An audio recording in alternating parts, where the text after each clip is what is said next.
On a retrouvé la météo, mais c'est exactement ce que vous nous disiez, du soleil au sud et de la pluie au nord. Voilà, tout est dit et c'est dans ce contexte et sous ce ciel peu clément que nous recevons aujourd'hui Jacques Rancière, qu'on a pu entendre déjà dans votre journal. Antoine Mercier, bienvenue à tous. Si vous nous rejoignez maintenant, c'est la dernière partie de la grande table. Et dans l'actualité des idées aujourd'hui, à 4 jours du second tour, état des lieux du système.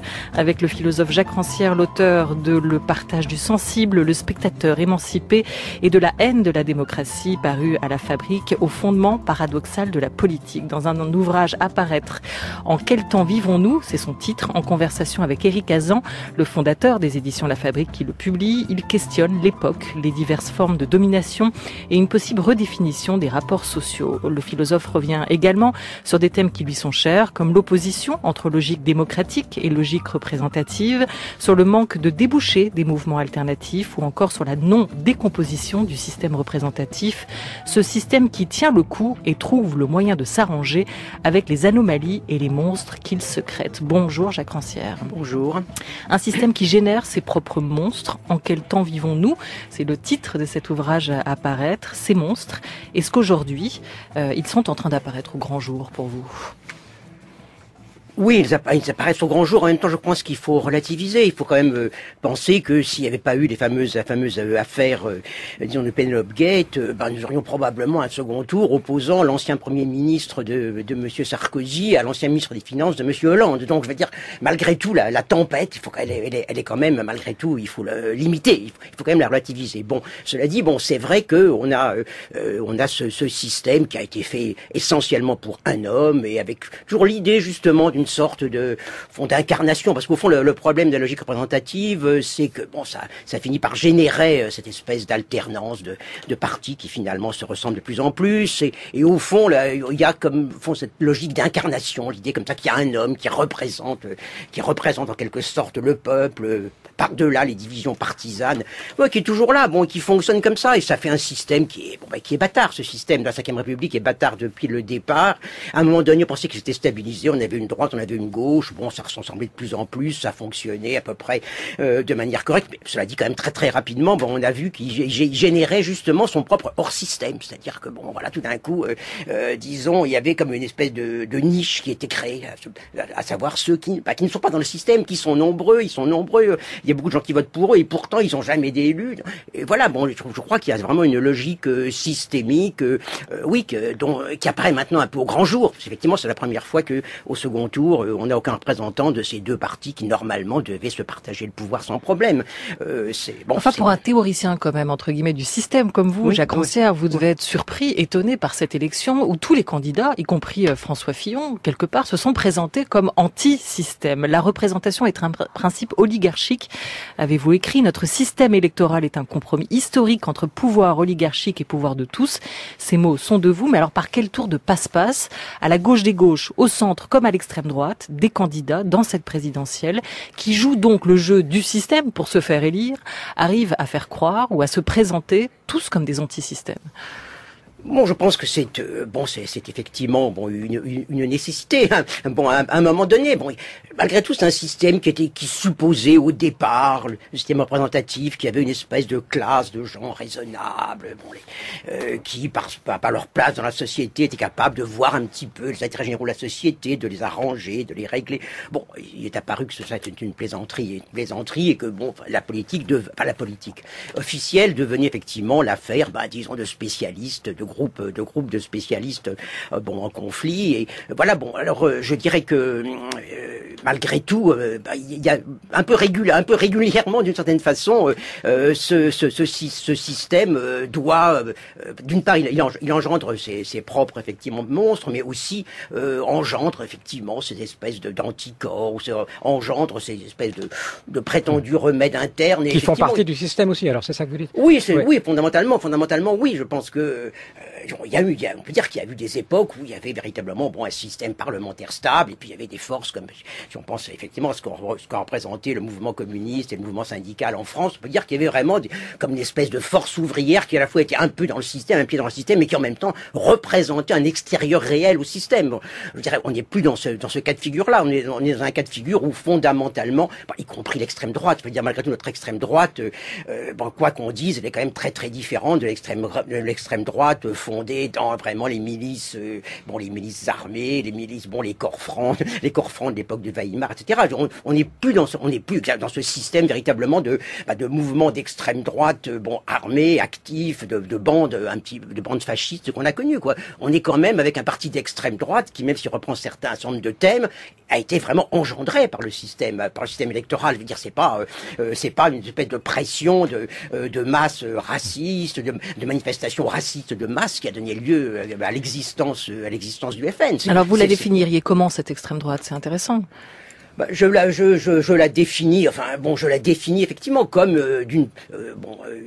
fondamentalement une force qui a occupé une place. Il y avait à un moment donné une place vacante qui était occupée. Effectivement, il y a un double aspect de la place vacante en quelque sorte créée par le système, à savoir malgré tous ceux qui bien qu'ils soient effectivement une force importante ne sont pas représentés, et puis aussi bien sûr cette espèce de place vacante qui est liée un petit peu à l'effondrement du mouvement ouvrier un peu en Occident. C'est-à-dire que effectivement, je pense que le FN a joué en partie sur ces deux aspects, d'être à la fois la force anti-système créée par le système et la force anti-système réellement extérieure au système, ou réellement un petit peu sur les marges du système. On va y revenir sans doute tout à l'heure, mais j'aurais quand même peut-être que tout le monde a envie de savoir comment est-ce que vous proposez de sortir du système sans être récupéré par le système. Moi, je propose rien. Moi, je suis pas chef de parti. Comment vous envisagez les choses? Donc, ça passerait par les partis, en tout cas. Ah non, pas du. C'est pas ça. Parce qu'on a annoncé la fin des partis à cette élection. Je suis pas chef politique. Je ne propose pas de programme à une formation qui serait, je sais pas, révolutionnaire ou que sais-je. J'essaye simplement de dire que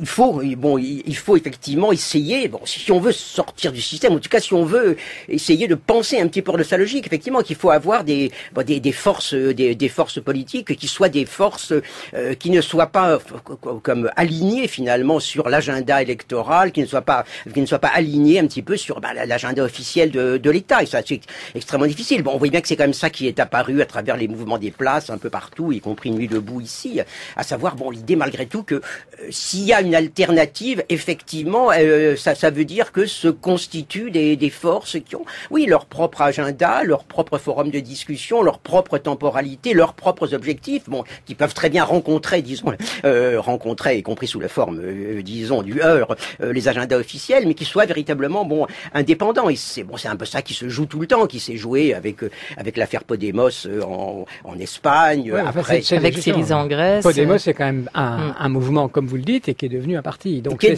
devenu un parti. Et en même temps, le problème est de savoir qu'est-ce que fait ce parti. Je dirais le premier acte politique de Podemos était de se présenter aux élections européennes. Alors il a eu effectivement son quota et ses élections et ses députés au Parlement européen.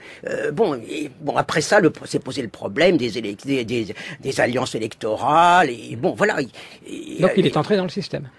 On peut dire que c'est un peu alors qu'il venait d'un terrain qui on peut dire qu'il venait d'un terrain fondamentalement on peut dire anti-système, démocratie réelle maintenant, alors effectivement il est entré dans le jeu. Alors moi je suis pas disons un extrémiste disant jamais de compromis avec personne ni rien, etc. La pureté de la pureté. Non, mais fondamentalement il s'agit quand même de savoir à quoi on donne le privilège finalement, à une participation au système tel qu'il fonctionne, ou à la création d'une force autonome. Et ça c'est vrai que c'est extrêmement difficile, et que effectivement on voit bien comment ça s'est passé aussi pour Nuit debout. Nuit debout était un peu aussi disons comme l'amorce d'une force radicalement extérieure, quoi.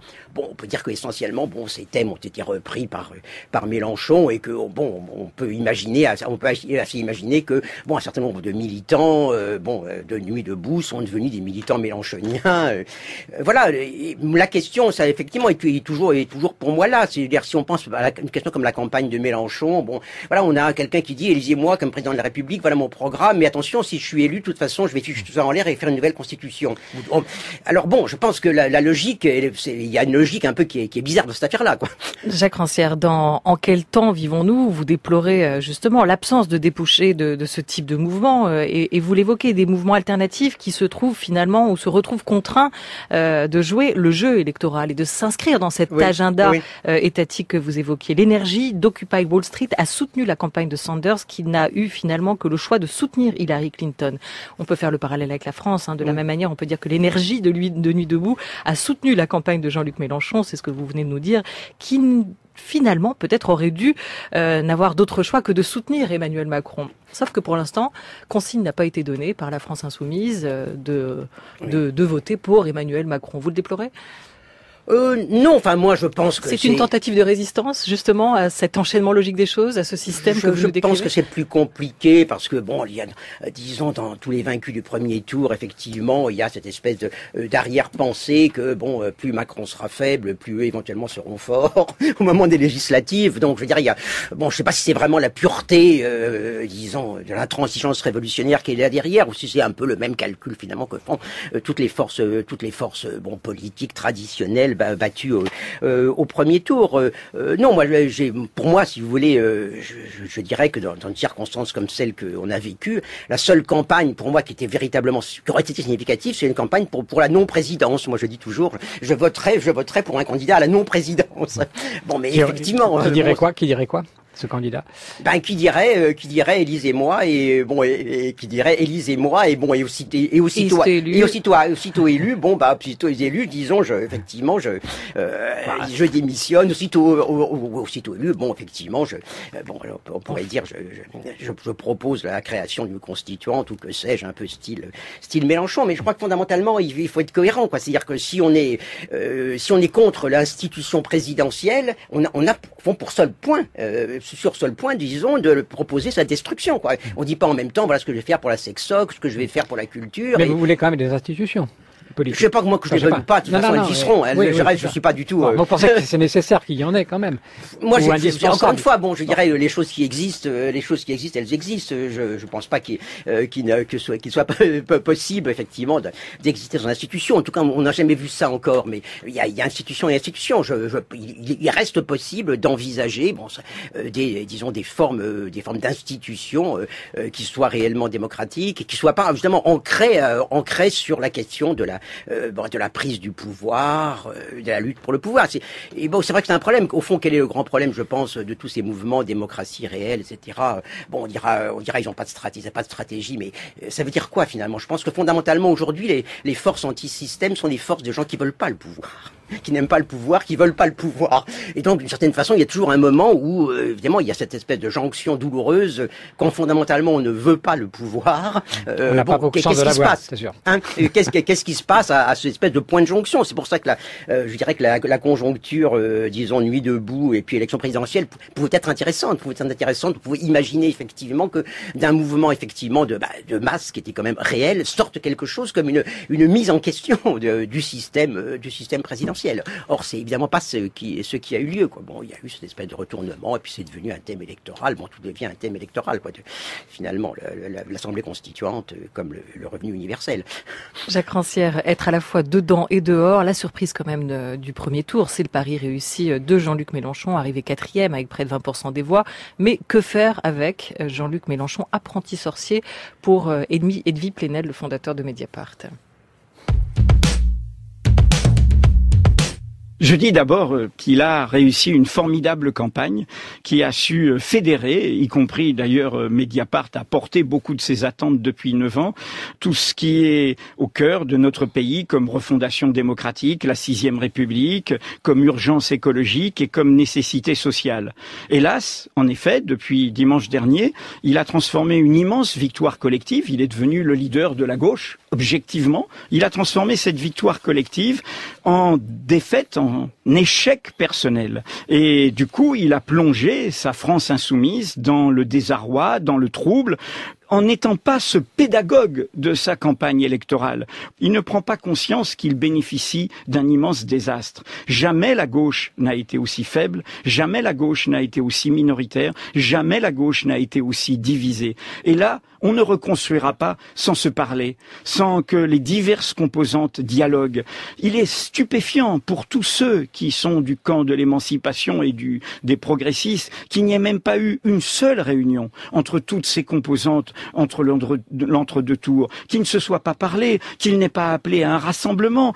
Jean-Luc Mélenchon aurait pu dire « je respecte la procédure des insoumis, mon propre vote, et tout le monde l'a compris, ne fait pas de doute, mais de toute façon, comme moi je soulève les foules, je vous appelle », il aurait pu dire ça il y a une semaine, à un grand rassemblement à la Bastille contre l'extrême droite. Il ne l'a pas fait, je le regrette, c'est un apprenti sorcier. Jacques Rancière, est-ce que Jean-Luc Mélenchon, vous diriez, comme Edwy Plenel, quelque part, qu'il a loupé sa victoire, qu'il a transformé cette victoire en défaite ? D'abord, c'est pas vraiment une victoire. Bon, c'est une provocation particulière, mais c'est pas vraiment une victoire. Est-ce qu'il l'a transformée en défaite? Non, moi, je ne dirais pas. Je pense pas qu'il fallait attendre, disons, de Mélenchon dans la logique justement qu'il a amené malgré tout à ces 19% qu'il appelle sans problème, bon, à voter pour Macron. Est-ce qu'il aurait dû appeler un grand rassemblement? Moi, je me souviens quand même des grands rassemblements de 2002. Les grands rassemblements de 2002, ça voulait dire que bon, voilà, il y a tout le monde votait Chirac. Pour moi, je dirais la grande erreur, malgré tout originaire, ça a quand même été 2002. C'est quand même cette espèce d'alignement de tout le monde, de toute la gauche, l'extrême gauche. Voilà. C'était le Front républicain. Sauf vous, le Front républicain. C'était le Front républicain. C'était la même chose. Vous aviez la même position en 2002. Oui, j'avais fondamentalement la même position en 2002, mais bon, c'est à savoir qu'il n'y avait absolument aucune raison de créer cette espèce de grand enthousiasme. Je sais pas si vous vous souvenez. Enfin, il y avait cette couverture terrifiante de Libé où on voyait un type qui prenait la main de l'électeur avec un bulletin Chirac pour qu'il la mette dans l'urne. Voilà, bon, je veux dire, ça rappelle un peu les affiches du gaullisme. Vous savez, c'est vous qui élirez le président de la République avec ce point comme ça. Voilà, je crois qu'il y a eu à ce moment-là véritablement une espèce d'aveuglement total. C'était, bon, effectivement, le moment où on pouvait effectivement essayer de reconstruire peut-être une gauche à distance effectivement de cette espèce de front républicain complètement artificiel, complètement faux. Moi je dis toujours un vote est toujours un vote positif. Il n'y a pas de vote négatif, ça n'existe pas. Il n'y avait pas danger pour vous en 2002. Il n'y avait aucun danger. L'élection éventuellement de Jean-Marie Le Pen n'était pas un danger. Il n'y en a pas non plus vraiment aujourd'hui, tout le monde le sait. Enfin, je veux dire, on peut dire que déjà, bon, d'après les sondages, on peut dire que déjà d'une certaine façon, nous avons déjà voté d'une certaine façon. Tout le monde sait que Macron s'est élu, comme tout le monde sait que Chirac était serait élu. En tout cas, on le savait encore plus. Bon, on peut encore avoir de l'hésitation, se dire après tout 20% d'écart, c'est peut-être pas absolument impossible à rattraper, ce qui est peu probable. Alors, si tout le monde le sait, quel est le problème à réaffirmer certains principes pour une certaine gauche? Parce que c'est aussi la question que vous posez tout à l'heure dans le journal d'Antoine Mercier, Marielle de Sarnez, qui était invitée en disant, il y en a marre de ce nini des intellectuels, quid de leur responsabilité dans moi, je dis pas nini, je ne dis pas nini. Moi, je parle du cadre dans lequel cet affrontement entre les deux a lieu. C'est tout à fait différent. Je dis pas c'est pareil Macron ou Le Pen, c'est complètement différent. La question effectivement, c'est qu'est-ce que ça veut dire de ces gens qui vous disent moi je suis contre le fascisme, donc je vais voter Macron. Mais en quoi un bulletin Macron dit qu'on est contre le fascisme? Il y a pas de rapport. Je veux dire, d'une certaine façon, encore une fois, je pense, si on est pour le programme de Macron, si on pense que c'est bien qu'il y ait président de la République élu au suffrage universel, si on pense que c'est bien que monsieur Macron soit président, on vote pour Macron, mais c'est un vote entièrement positif. Il n'y a pas de vote négatif. Pourquoi il n'y aurait pas de vote négatif? De dire on veut éliminer une solution qu'on ne veut pas du tout. C'est ce qu'on dit toujours pour le deuxième tour. Bah oui, c'est ce qu'on dit toujours, mais à mon avis, c'est une absurdité. Pour quelle raison, fondamentalement, pour quelle raison? Pour quelle raison? Mais parce que, je dirais que, bon, malgré tout, encore une fois, bon. Il y a des moments où on fait des choix par défaut, un peu. Les choix par défaut, c'est pas vraiment, je crois que la question est justement celle du choix lui-même, quoi. On a tellement été formaté par ce système présidentiel qui en fait est un système de délégation absolue, quoi. Au fond, d'une certaine façon, on délègue absolument tout pouvoir à une personne, quoi. Et disons, comme compensation, on vous donne cette espèce de capacité vraiment de faire un choix, de décider, etc. Les gens de gauche vont voter pour la droite pour choisir le meilleur candidat de droite. Enfin, ça devient un peu n'importe quoi. Aujourd'hui, on vous dit si vous votez pas pour Macron, vous êtes pour l'ouverture de nouveaux camps de la mort et ainsi de suite. Non, je crois que fondamentalement, il faut penser que cette élection est une élection de dépossession. C'est pas vrai que ce soit le triomphe du choix, c'est le triomphe de la dépossession. Alors, c'est pas la peine de faire ce grand numéro sur l'espèce de, disons, un petit peu de, je sais pas, de pause, il y a une espèce de pause sartrienne un peu qui revient maintenant, vous savez, on choisit pour tout. Voilà, si je m'abstiens, ça veut dire que je choisis les camps de la mort, mais il faut quand même sortir de ce délire. Alors, assiste-t-on à ce que vous sembliez redouter, c'est-à-dire cette débandade d'une foule d'esprits de gauche adeptes de la logique du moins pire, et je vous cite Jacques Rancière, logique du moins pire qui poussée à l'extrême nous appellerait peut-être demain à voter Marine Le Pen parce qu'elle est moins pire que sa nièce, demain étant dans 5 ans. Oui, bon, je pense que pour moi, c'est des choses, bon, je dis pas qu'elles vont arriver, mais c'est des choses qui sont parfaitement envisageables. Si effectivement on pense que tout choix est un choix pour le moins pire, bon, il y a toujours un type d'extrême droite qui est moins pire que l'autre type d'extrême droite. Ça, c'est absolument sûr. C'est pour ça que je crois qu'il faut absolument sortir de cette logique.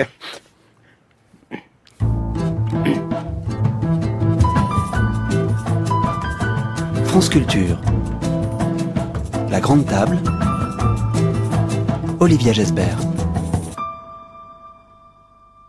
Apparaître. En quel temps vivons-nous, un ouvrage de Jacques Rancière en conversation avec Iris Kazan, le fondateur des éditions La Fabrique. D'ailleurs, cette conversation paraîtra justement aux éditions La Fabrique. Jacques Rancière, notre invité jusqu'à 13h30. On évoquait tout à l'heure ces institutions que vous appelez de vos voeux des institutions véritablement démocratiques. Alors vous n'êtes pas chef de parti, Jacques Rancière, mais quand même la démocratie, c'est autre chose, dites-vous. Mais c'est quoi exactement la démocratie? Pour comprendre à quoi ressembleraient ces institutions démocratiques.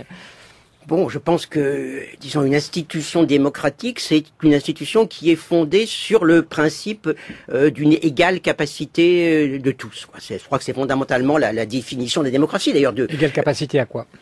Une capacité à s'occuper des affaires de tous, quoi. D'une certaine façon, ça revient à ça. Bon, donc, bon, ça a été effectivement le principe qui, effectivement, dans l'Antiquité, pas seulement dans l'Antiquité, finalement, a fondé le privilège du tirage au sort, qui est devenu pour nous une chose absolument aberrante, parce qu'effectivement, on pense que, disons, ce qui est un signe de liberté démocratique, c'est l'élection, quoi. Ce qui est absolument le contraire. Donc, fondamentalement, des institutions démocratiques, je pense, c'est d'abord ça. Ça vient des institutions fondées sur d'abord sur l'absence, bien sûr, de professionnalisation de la politique, sur l'idée que les gens qui s'occupent des affaires de tous ne sont pas une classe particulière, ne sont pas, disons, les détenteurs d'une science particulière.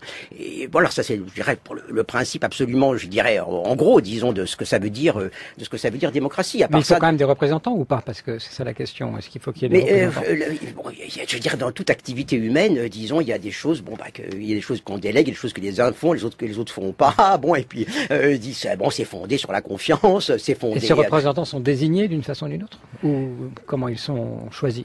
Non, mais bon, représentants, il y a des représentants de diverses manières. Bon, fondamentalement, il faut se rappeler quand même que représentants, ça veut pas dire des gens qui représentent la masse comme ça. La représentation, c'est pas une espèce comme ça de concentration de gens choisis par une masse. Non, la représentation, c'est fondamentalement au départ l'idée qu'il y a des gens qui sont représentatifs. Bon, c'était les fameux propriétaires terriens éclairés célébrés par les pères fondateurs américains. C'était ça. D'abord, finalement, la représentation, ça a été fondé là-dessus. Pas du tout sur l'idée qu'il y a une grande masse, ils sont trop nombreux, donc là, il va falloir les représenter en fonction de leurs opinions et ainsi de suite. Non, ça c'est venu bien après. Mais fondamentalement, c'est ça que ça veut dire la représentation. Alors, cela dit, bon, bien sûr, partout, il y a partout, on pourrait dire en toute activité, bon, il y a des gens qui travaillent pour les autres, qui agissent pour les autres.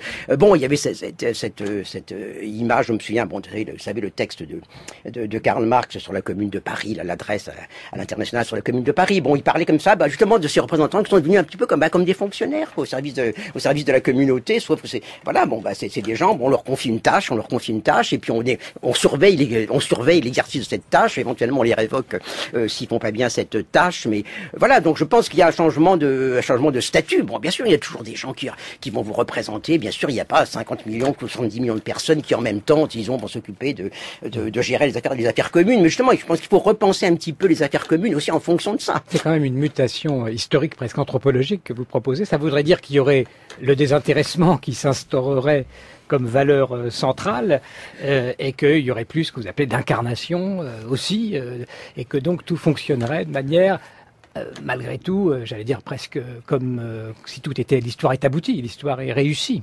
Il faudrait presque un pouvoir sans pouvoir pour ne pas réveiller ses appétits aussi. Oui, non, mais je veux dire que, encore une fois, il s'agit de savoir ce que des mots peuvent vouloir dire. Enfin, je dirais, après tout, c'est parfaitement vrai que bon, il y a des systèmes existants il y en a qui sont meilleurs que d'autres, moins bons que d'autres, plus oppressifs que d'autres, et ainsi de suite. Bon, ça, c'est clair, quoi. Maintenant, si on s'interroge, qu'est-ce que ça veut dire, effectivement, que une forme de pouvoir réellement démocratique, il faut effectivement en tirer les conséquences. On n'est pas obligé je le dis toujours, on n'est pas obligé de vouloir être démocrate, on n'est pas obligé.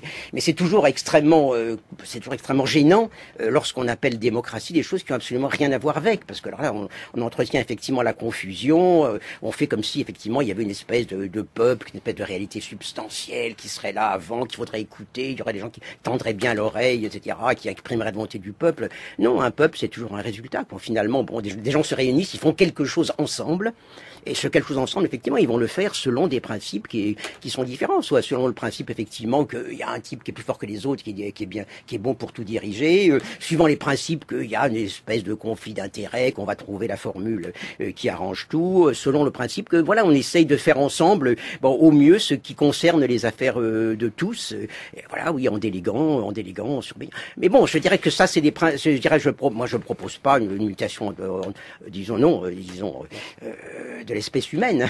J'essaie simplement de réfléchir un petit peu sur le sens des mots et sur qu'est-ce qui pourrait être différent de ce que nous avons. C'est tout, quoi. Mais justement, Jacques Rancière, dans La haine de la démocratie, vous pointez cette intelligentsia dominante et méprisante qui, d'après vous, justement, n'aime pas la démocratie, qui, aujourd'hui, pour vous, souhaite plus de démocratie, qui aime la démocratie.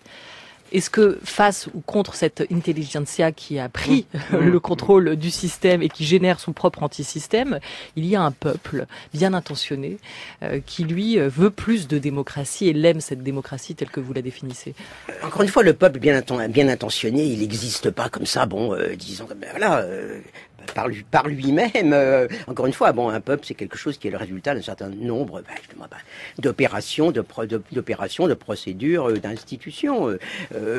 Donc, il y a malgré tout, bon, on le voit quand même à chaque fois, un certain nombre de gens qui voudraient vivre dans un monde un peu différent de celui dans lequel on vit, qui voudraient vivre dans un monde plus égal, qui voudraient vivre dans un monde un peu débarrassé effectivement de ces castes économiques, et étatique, qui voudrait essayer un monde où il y a un pouvoir donné aux gens sur leur propre existence et sur l'existence de tous. Bon, c'est pour ça aussi qu'on a un petit peu ces espèces un petit peu comme de micro-communes, un peu style les ZAD, style Notre-Dame-des-Landes, et aussi ces espèces de micro-communes que représentent effectivement les mouvements des places.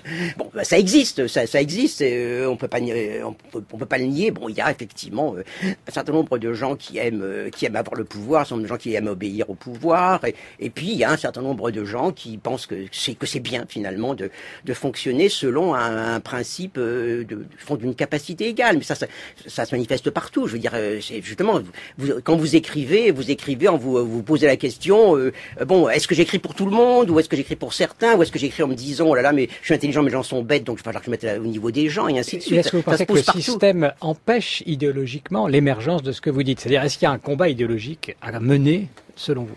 Je pense qu'il y a un combat effectivement à mener.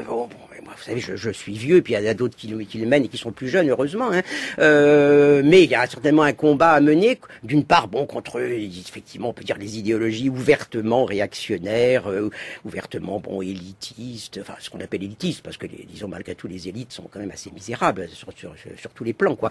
Et puis, il y a ce combat à mener contre des fausses évidences, comme la fausse évidence qui vous fait penser que l'élection présidentielle, c'est le sommet de la démocratie, par exemple. Et aussi, je pense qu'il y a un combat à mener pour peut-être ramener la pensée de la démocratie hors de cette espèce d'obsession finalement du choix. Enfin, tout se passe comme si la démocratie, ça veut dire simplement qu'il faut y avoir le plus grand nombre de choix. On a l'idée que s'il y a une élection tous les ans, plusieurs par an, plus il y a de choix, plus c'est formidable. Non, je pense qu'il faut vraiment redéplacer la démocratie, qu'elle soit plus du côté du choix sur ce qu'on vous propose, mais du côté de l'action. Qu'est-ce qu'on peut faire ensemble, à quelques-uns ou à un plus grand nombre. C'est quand même ça qui a été posé dans les mouvements les plus intéressants ces dernières années. Quand on trace une ligne ou une politique, il y a forcément des choix, même dans le cadre de ce que vous dites, non? Il y aura des choix à faire. On fait toujours des choix, mais je dirais que on prend toujours des décisions. Quoi. Quelle différence entre un choix et une décision, comme vous dites? Je dirais que la différence, c'est dans l'idée du choix. Il y a toujours l'idée comme ça. On vous propose tout, vous êtes libre, vous allez comparer, vous allez choisir. Mais c'est une blague. Quand vous êtes engagé dans un processus d'action à un certain nombre, vous prenez un petit peu des décisions. Mais si vous voulez, un peuple électoral, ça existe pas en réalité, quoi. C'est une série d'individus à qui on dit, vous avez le choix, voilà tous les programmes. Qui a lu tous les programmes? Qui pourrait, ayant comparé tous les programmes, dire, voilà, j'ai noté tous les points de tous les programmes et ça fait ça fait plus temps pour Asselineau et plus temps pour Cheminade. Personne. Donc voilà, je pense qu'il faut vraiment ramener la question un petit peu de l'action et de la décision hors de cette espèce de frénésie ou de fausse, d'un petit peu de fausse pensée, en quelque sorte, font toujours de l'offre. On vous offre des programmes et vous avez à choisir. Je pense qu'effectivement, la démocratie, ça consiste pas à choisir entre des programmes qu'on vous amène avec du copier-coller comme ça, qu'on a bricolé en prenant un peu de culture, un peu d'économie, un peu de social et ainsi de suite. Voilà, il s'agit quand même de savoir si les gens ont une autonomie de pensée, quoi. C'est comme ça le fond du problème. Vous n'attendez rien, Jacques Rancière, de l'élection et de ce second tour. Vous n'attendez rien non plus de l'après-présidentiel ? Disons de ce qui va se passer dans le cadre effectivement du système électoral tel qu'il fonctionne. Non, j'en attends rien. Mais bon, disons, il y a un tas de gens qui font des tas de choses qui sont dans ce système. Et la condition pour penser de manière autonome ? La condition pour penser de manière autonome. Non, mais je veux dire, je pense effectivement.